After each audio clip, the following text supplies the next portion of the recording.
After the critical success of his 1974 feature film debut of The Sugarland Express, Steven Spielberg set out to release his 1975 classic, Jaws. He was disappointed that audiences didn't flock to his first effort, and vowed with Jaws that it wouldn't happen again. Based on a popular novel by Peter Benchley, Jaws tells the story of a small coastal town and its battle with a massive great white shark.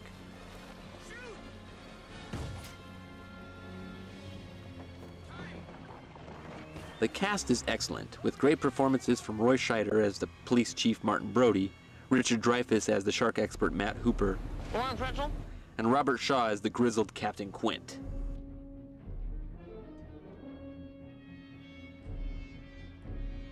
Various attacks by the shark occur before the three leads join up to take down the large Leviathan. The film looks incredible, with Spielberg's cinematic eye creating wonderful compositions in each shot, and John Williams' now legendary score becoming just as much of a character as anything else. The final part of the film is tremendously exciting, as the men have a showdown with the shark, and the tensions rise as they fight amongst each other.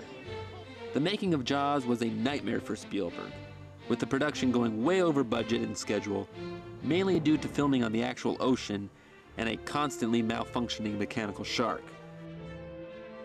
And if I survive this, I'll have learned a lot, because right now, all I can tell you is it's twice as slow shooting at sea as it is shooting on land. Because when you set your camera for a shot, invariably the boat, which began here, is over here when you're ready to shoot.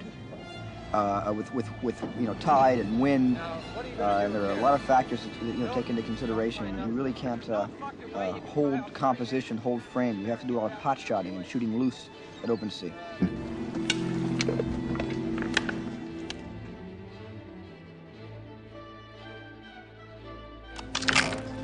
He'd been bitten in half below the It's waist. difficult to watch any making of documentary about Jaws without having Richard Dreyfuss pop up and say, The shark is not working. The shark is not working. Despite the film being an incredibly tough undertaking, Spielberg still managed to create a masterpiece.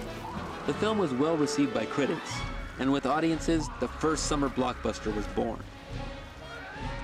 Jaws went on to become the highest-grossing film of all time at the time, surpassing the $100 million mark, which had never been done, and granted Steven Spielberg worldwide fame.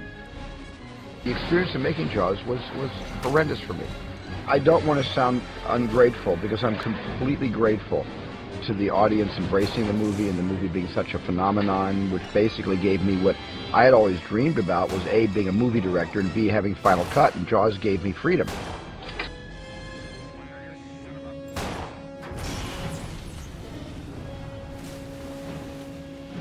With his next film, Spielberg reteams with Richard Dreyfuss to make one of his most awe-inspiring movies.